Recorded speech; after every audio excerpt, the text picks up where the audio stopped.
একের পর এক তিনটে গ্রুপ গেল শেখ মুজিবের কাছে। প্রথমে যুবদল গেল, তারপর একটা দল গেল, তারপরে সর্বশেষ গেল তাজউদ্দিন সাহেব, শহীদ প্রেসিডেন্ট জিয়াউর রহমান, স্বাধীনতার মহান ঘোষক। উনি যখন স্বাধীনতার ঘোষণা করলেন তখন আমি নিজে কানে শুনেছি। তখন আমি বিশ্ববিদ্যালয়ে পড়ি এবং 23 বছর বয়স, এবং কি ভয়ঙ্কর অবস্থা। 71 সালের 25শে মার্চের রাতের বেলা যখন তার ইয়াখা চলে গেছে, তার আগে সন্ধ্যার সময় কাউকে না বলে পাকিস্তানে ভুট্টো কয়েকদিন আগে চলে গেল। অর্থাৎ 7ই মার্চের পরে 15ই মার্চ থেকে লাগাতার 10 দিন হোটেল ইন্টারকন্টিনেন্টালে আলোচনা হচ্ছিল।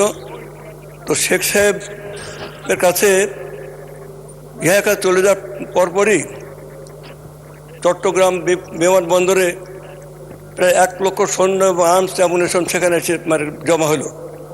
সন্ধ্যার পরে ছড়িয়ে পড়লো যে আজকে রাত্রেই পাক বাহিনী ক্র্যাকডাউন করবে, এবং ঠিক সেই কারণে একের পর এক তিনটে গ্রুপ গেল শেখ মুজিবের কাছে। প্রথমে যুবদল গেল, তারপর একটা দল গেল, তারপরে সর্বশেষ গেল তাজউদ্দিন সাহেব, ব্যারিস্টার আমিরুল ইসলাম সাহেব এবং ডক্টর কামাল হোসেন। এরা বললো যে আপনি এখনই বেরিয়ে আসেন, আজ রাতেই আপনাকে অ্যারেস্ট করবে। উনি বললেন তোরা যা, তোরা পালা, আমি ওদের কাছে ধরা দিই। আমি ধরা না দিলে পাক বাহিনী ঢাকা শহর পুড়িয়ে দেবে। এই যে আমি ধরা দিই, এই ধরা দেওয়ার শব্দটার অর্থ হচ্ছে এটি ভলেন্টারিলি সারেন্ডার করা, অর্থাৎ পাক বাহিনীর কাছে স্বেচ্ছায় উনি ধরা দিলেন। শেখ সাহেব চলে গেলেন, তাজউদ্দিন সাহেবরা সহ সবাই পালিয়ে চলে গেল সীমান্তের ওপারে। এবং যখন উত্তাল বাংলাদেশের রাজনীতি, যখন সারা দেশে যুদ্ধ এবং বিদ্রোহ চায়, ঠিক সেই সময় মানে এই অসহায় জাতি চারিদিকে যেভাবে ছড়িয়ে পড়লো, তখন জিয়া রহমান ঘোষণা করলেন আই রিভল্ট, আমি বাংলাদেশের স্বাধীনতা ঘোষণা করছি। এখন বক্তব্য হলো, অনেকে বলেছেন যে পরের দিন উনি শেখ সাহেবের নামে ঘোষণা করেছেন।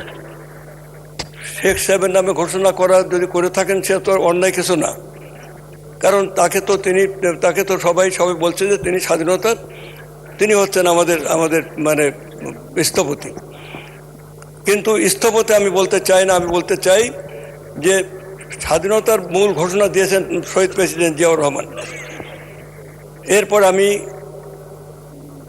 আর সবাই জানে যে 9 মাস উনি যুদ্ধ করেছেন, দেশ স্বাধীন করেছেন এবং অসীম বীরত্বপূর্ণ অবদান সৃষ্টি করেছেন।